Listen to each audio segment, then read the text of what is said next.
Good evening and welcome to another session of Long Beach Robotics and RoboJango. And tonight I'm going to go through the rest of the NLP course that I sort of started last night but didn't get through. So I'm actually sharing my screen and Robo is looking at me and I'm using his eye to keep an eye on me as I do my presentation. You can see his hands right here. So this is a nifty way of getting my screen share and my camera working at the same time. Sorry, I just can't turn around and like look all that much. So last night I was talking about the steps to work on natural language, and the first thing you do is like use the Open NLP or the Open NLT toolkit from Python. And you'll see you have your sentence tokenization, your word tokenization, your name entity recognition, and then you do your parts of speech tagging. So if I break to my code over here, let's see, I think my mouse might be off. Find that mouse. Here it is. Come here, mouse.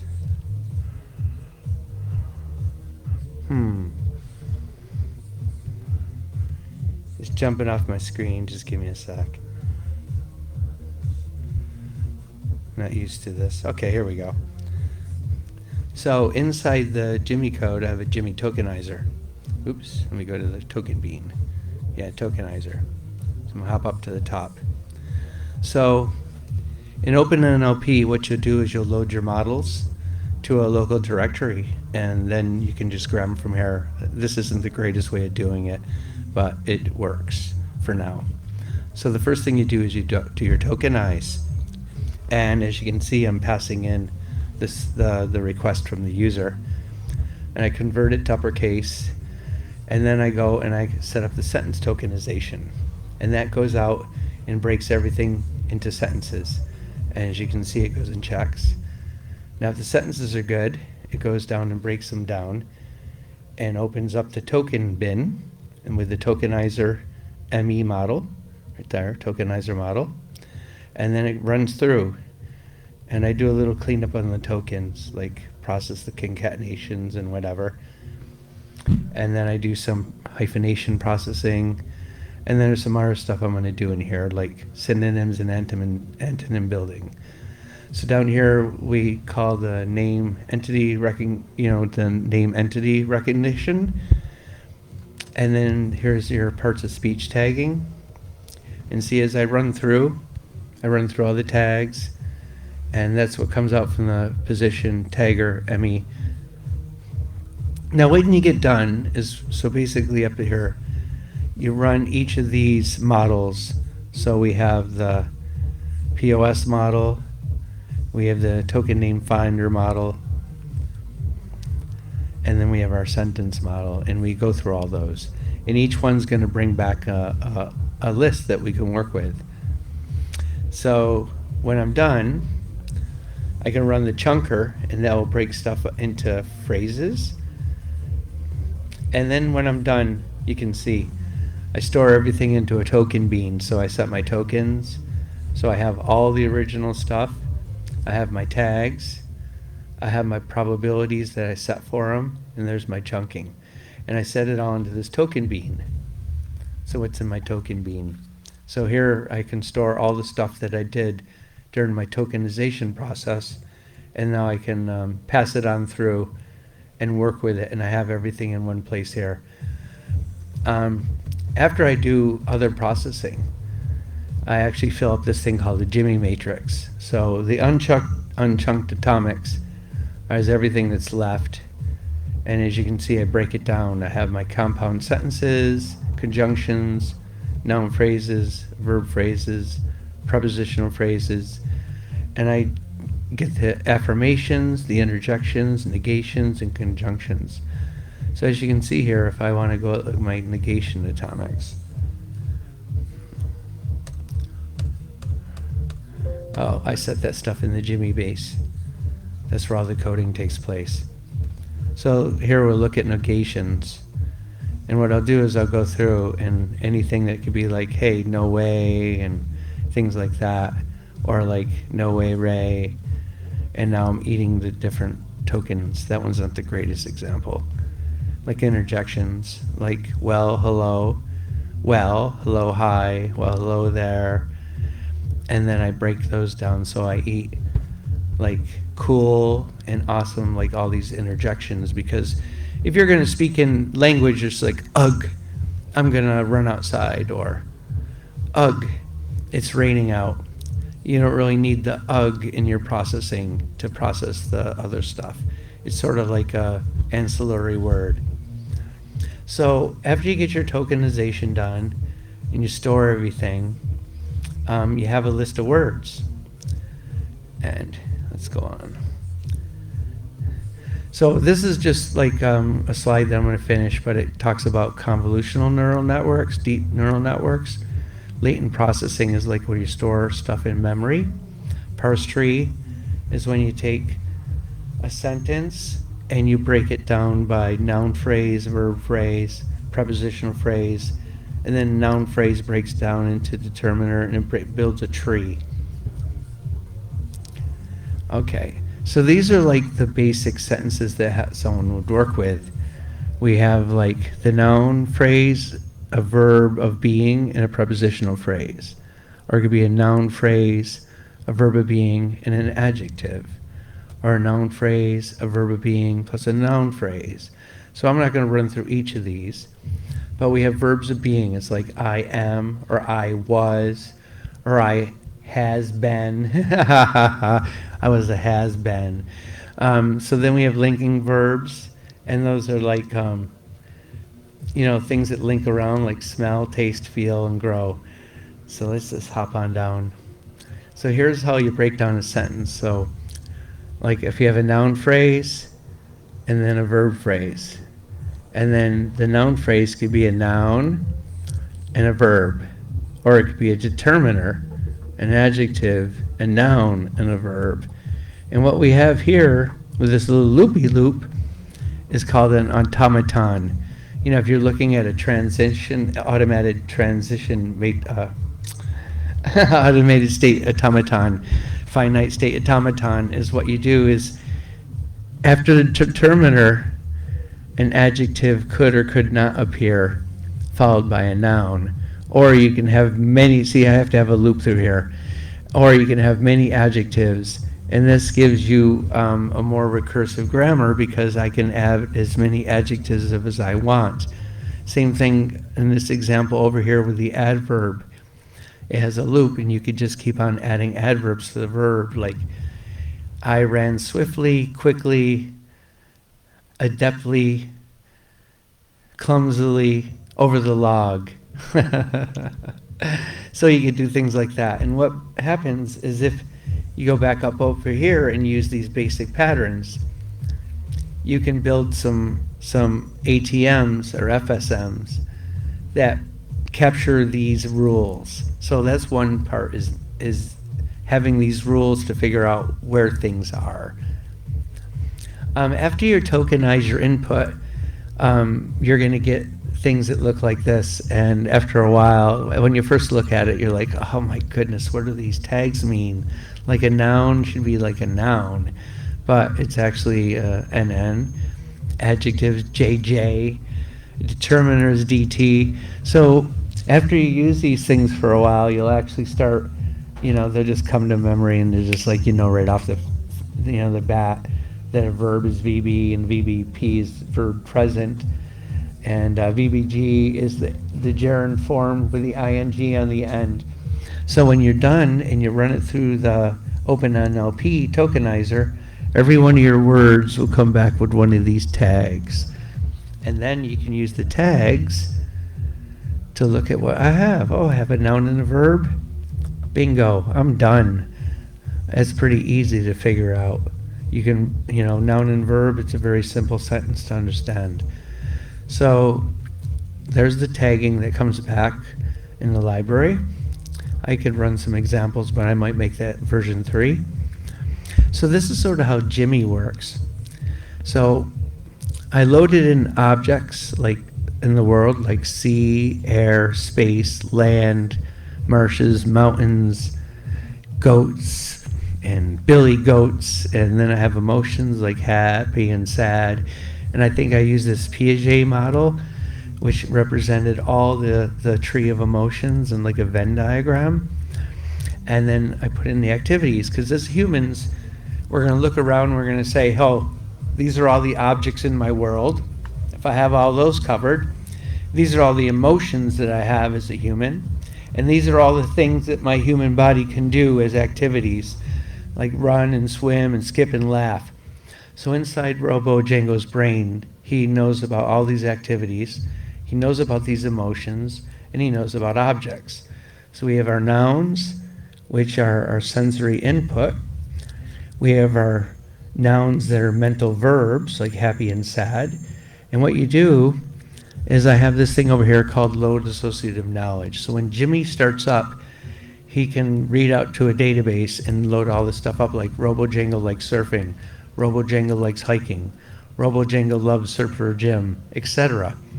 And you load these up, and it'll attach RoboJango, the object, likes, and surfing, and build a connection, like a semantic net. And this way he can make inferences off that, because surfing is attached to sports, and hiking is attached to trail and mountains and paths. Swimming is associated with water and the ocean or a lake or a river. And because he has this context, he really knows what the words mean, rather than him just using something like a chatbot, which I originally did. So over here we have example, RoboJango dislikes dogs that like to bite. And so noun is Django, emotional attachment dislikes dogs that like to bite. So how would I answer that question? Well, I'll go and look at RoboJango, and I can see what his dislikes are, because he has the associations built in. I have likes, dislikes, loves, hate. Pretty much any association that we have with an emotion is loaded up dynamically. And based upon his experiences, if he likes something less, the dislike flag in the Java class will increment. So it keeps track of his real world experience by how he interacts with things. So he dislikes, I know what dislikes are, I know what dogs are, and I know dogs that like to bite. For example, here's another one. Surfer Jim likes dogs. Surfer Jim likes ice cream, black walnut. He likes sunny days, swimming in lakes that are clean.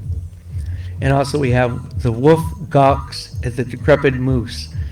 And what happens is when you have these words and each one of them has context, you can associate them together with associative knowledge and then query the system. So for instance, I have a bunch of body methods like chew your food, flail your arms, dance fool, dance, jump over that bump, say hi to my Uncle Sly. These are all things that your body does. And then on the other side of NLP is the fact methods, like how old are you? Where are you from? What time is it? Did you have a good day? You are one clever dude. And then you have associations, like what type of music do you like? How do you feel?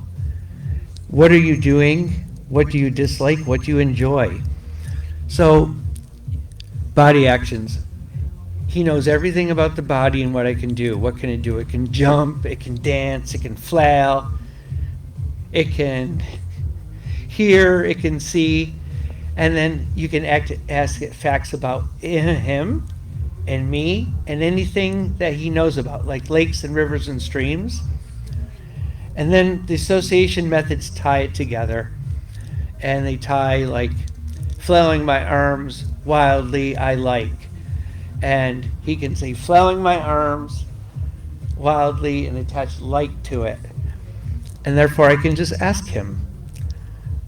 Okay, so basically I'm going to explain a little more in this picture. I have tuples. So I can load in things like a clever roboticist. This is something that Surfer Jim was. I didn't get the tag in there.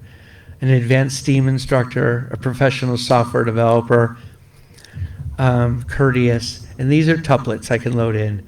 Other things I can load in like sunny days, black walnut ice cream, friendly dogs, slimming and clean, warm lakes, dogs that don't bite, and family. And then goals, things that you plan and think about to care for, to give youth mad robotics skills, to enable RoboJango with features, because everybody has goals that they have. So I think through these tuples, you can load up pretty much facts about yourself, things that you like, and the goals that you have and your desires. And then I can ask RoboJango, what are your goals? What are your desires? What do you plan to do? What do you like to do? What do you dislike? What do you love? What do you hate? And he's really answering the questions because he has those dynamic associations built into the real objects, just like we do in our brain. When I say, what do I like? I picture things I like. He will do the exact same thing. When I ask him what he likes, he'll go out and grab things that he likes. It's pretty interesting. It seems like it's going to work. Here's another picture I have, and it shows just some of the things that are in his brain, like I have community, topography, government, construction, institutions, physics, time, emotions, things about the solar system, family structure and relationships, roles, community, and pretty much animals. He knows, I don't know, a couple hundred animals or so far. I think he has all the emotions, well, 90% of them in there. And this is how it just takes a look at it. On the parse engine side, we have like sentences and adjectives and adverbs, conjunctions, determiners, exclamations. Those are all on that side. Community, you can see we have like church and country and federal and military and state mediation and hamlets, nonprofits, and state, town, village, labor and roles. And over here in critter phylogeny, I have a whole bunch of different animals, from like mammals to that open in my code here, and give you a view. So here's some of the libraries of energy and physics and goodbye and hello, because that begins everything. There's a sentence structure, things about the galaxy. So he knows about androids, like Abby and the Nightscope series and Moxie and different animals. So he has, you can see mammals here, bears, bovine, ferrets. The list goes on. As you're scrolling it along, you can see the different things I have in here. So different types of machines, some electronics, different types of cloth and clothing we wear.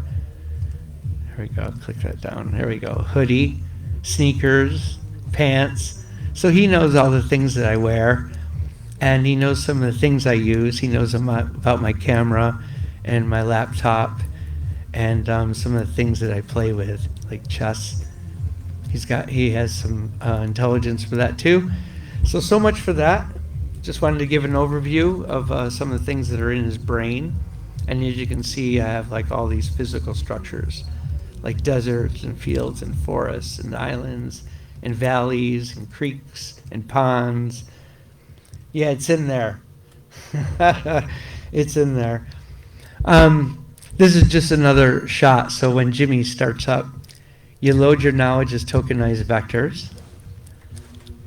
And then RoboJango is like a Pojo here, and what are some of the things? He can squeeze, he can toss, he can throw, he likes, he admires, and he dislikes. Luna is my puppy over there taking a nap, and she can toss, throw, dig, bite, bark. She loves, licks, and likes. She also plays with ropes, balls, walks, and biscuits. Those are some of the things she associated with. So I can load this up. RoboJango likes dogs that play ball. Luna likes to play ball. And then I can ask a question. RoboJango likes dogs that play ball. And what is a ball? Well, you can squeeze it, pop it, toss it, bounce it, kick it. And it knows about different balls. So you can get an idea of how he can understand things by just loading up the knowledge and then applying the knowledge to the objects that are already there. Okay. This is just another slide showing the breakdown of noun, phrase, verb, phrase, and complement, where you'll have sentences like the clever robot and his agile robot, or just he is thrilled. If you want access to these slides, you guys can just give me a shout out. That's just some of the engine. Keep going here. I just wanted to show how it was with a chatbot. So in a chatbot, you have a pattern and a template. So it's like you put in a string of words that say something like, I love you. And then the template response is, oh, that's nice, thank you. Or that's great, wonderful. And the thing is that you can use randomization on that response to the input. So you can have a bunch of requests coming in and then a bunch of requests coming out, and you put them in a category in a unit of knowledge. And I started out, and this is an XML file, and I was throwing all this data into an XML file, and I got it up to like 3,000, and I just noted the repetitiveness of a chatbot. Even though mathematically it's able to do pretty much anything you wanted it to do, and it can answer theoretically pretty much anything you want it to do, I wanted RoboJango to really understand me rather than just mimic, which a chatbot is sort of doing. So I wanted to give him true knowledge. So I think that sort of wraps it up. These are just some slides that go through program AB. Show how it's like you have a different files that have different parts of things, like with her, with him, and denormal, predicates, pronouns. Pretty much I mapped all the stuff that was in the chatbot into the Jimmy engine, and now it just works in Java right out of the box. It's all pre-programmed. You don't have to build your own XML file or anything, because he's in there. If you want him to know about you, you just add your Java object and put him in there, add him into the constants file, and he fires. So what I did, I sort of like cheated. I had a constants file at first, and I broke it down this week. Well, it was a lot of coding. So what I did is I have all my action verbs in this constants file. And as you can see, it kicks off the Java object. So these are all the different things that I have in there. It's just an easy way to keep track of everything and keep a key if I want to store the stuff into a database later. And then on the attributes, those are all the nouns he knows about. So I'm just going to fly through that quick. This is a much larger file. There's a lot of friends that I know and family, and these are different things like schools and pedestrians, avenues and cars and streets and choppers and jeeps. It's like a song. Airplanes and choppers and baseballs and jeeps.